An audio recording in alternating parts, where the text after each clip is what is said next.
Welcome back to Tipping Point. I'm your host, Dana Alexa, filling in for Karen McKinney. Has Hamas infiltrated the United Nations? Now, we can't say anything for sure. However, this idea seems extremely plausible. Given the latest allegations made against the United Nations Relief and Works Agency for Palestinian Refugees in the Near East, or UNRWA, several people who work for UNRWA have been accused of assisting Hamas in its barbaric attack on Israel last October. And now, in response, House Republicans are trying to defund the agency completely. And it's quite ironic because President Trump withdrew all U.S. funding for them during his reign, but his inept successor rescinded this decision and refunded the organization.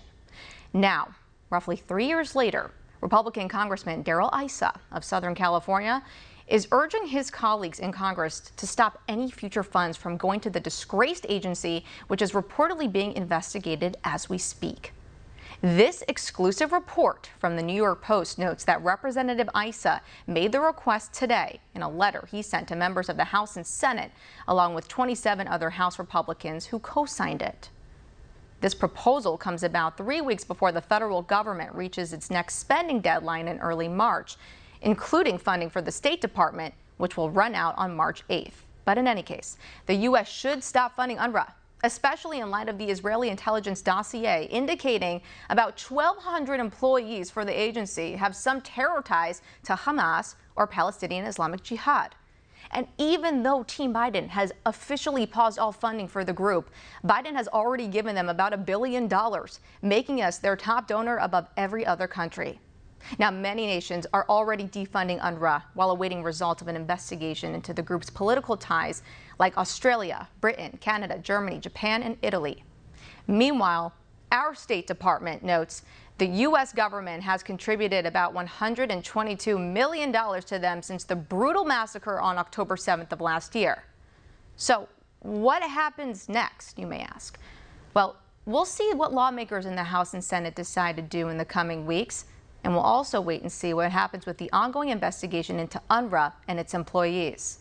The head of the UN appointed an independent panel to lead the investigation on Monday, and Israeli officials are planning to provide the panel with key information about certain staffers' roles in helping Hamas. But one thing is abundantly clear: Hamas destroys everything it touches. And one resident of Gaza said as much in a recorded phone call from back in December with someone in the IDF. Here's a small snippet of that discussion.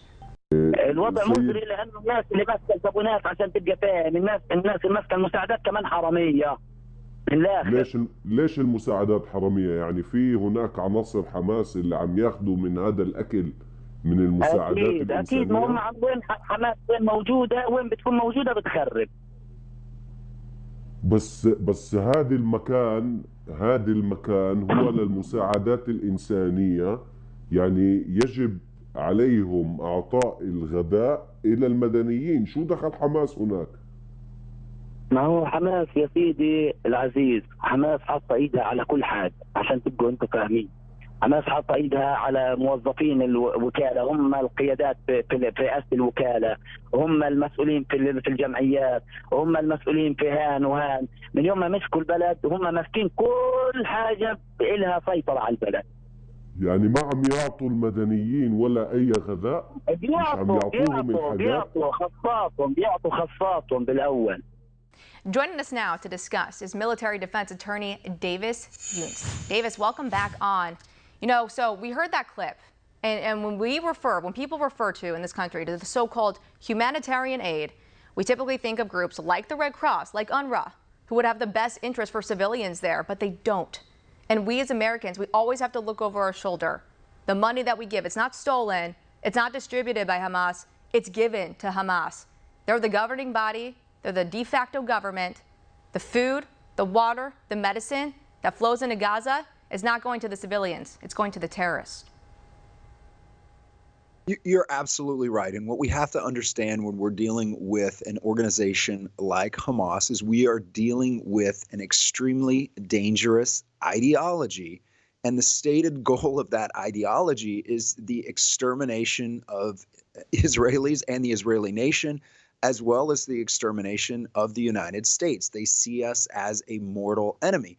So these organizations will do whatever it takes. Hamas will do whatever it takes to kill Americans, to kill Israelis, and to kill anyone who opposes their jihad. So we should not be surprised under those circumstances that this organization has been infiltrated by up to 1,300, depending on which report you look at, individuals with ties to Hamas. But even worse is there are 12 named, identified individuals who actively participated and made the attacks on Israel possible when we talk about the October 7th attack. So now we're in a situation where the United States in 2023 provided $422 million to this organization and is the largest, provides the largest amount of funds of any nation in the world to this organization that we now know has been infiltrated, at best infiltrated, at worst taken over by Hamas terrorists who are acting against the people of Israel and acting against the interests of the United States. So,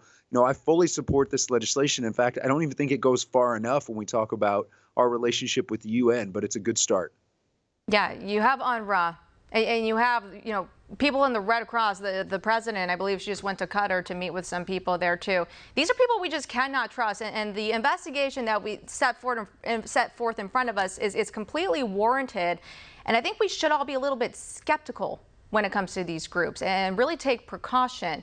So what bothers me is when we see these bills come forward in our Congress, how not only there's money going to Israel, which I do fully support, but there's also money going into Gaza. And I would support it if I know that that money is going to get safely handled. But Davis, that is not what's happening, as we just heard in that phone call. How can we ensure the safe travel of money to those innocent civilians? Right. And this goes to who we are as a nation and a people. The United States, we are a moral, ethical people. We are founded on Christian principles. So we have a strong desire to provide aid to hurting people all over the world. We have a strong desire to provide aid to people that are civilians, that are not connected to Hamas, that are not terrorists in Gaza, and help them, right? We want to help the children. We want to help the people that need food, water, medical care.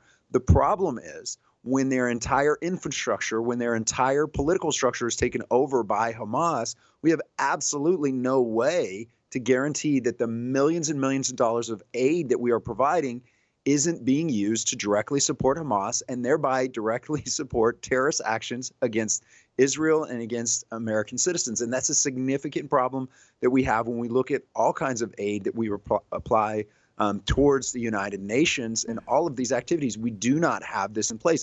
There is a reason why the Trump administration said we are not going to support this organization under the UN umbrella. They cut off aid, said we're not going to do it because of these reasons. But unfortunately now we have a State Department that consistently does not act in ways that seem to support the interests of the American people. And again, you can look at all kinds of things that are happening throughout the Middle East and our policies, including our border policy, that demonstrate there's a clear lack of prioritizing the safety of the American people and the safety of our critical allies like Israel. Yeah, you're spot on. So like Ukraine, the war in Israel, that's going to be working in November. That's going to be on the ballot, and voters are going to pay attention to what the leader of a country is going to do in assisting these countries. But we right now, Davis, we don't have a strong leader. In fact, our own leader doesn't even know the name of the terrorist group that is hurting Israel every single day. I want you to watch this clip, and I'll get your reaction on the other side. The decision on what we do relative to Israel, decision what we do in terms of American funding, of whether we're going to engage with the situation in Ukraine. It all goes to the question of American power.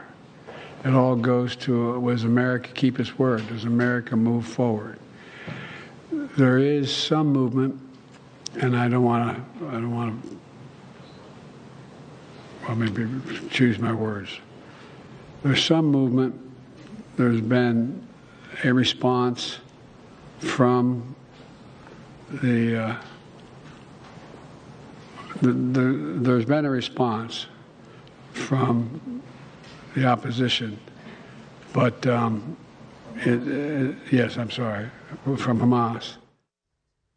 Like, Wake up. Hello. People are watching this around the world, Davis. I don't think the people over at Hamas headquarters are going to really be so afraid and fearful of Mr. Biden there. Doesn't even know the name.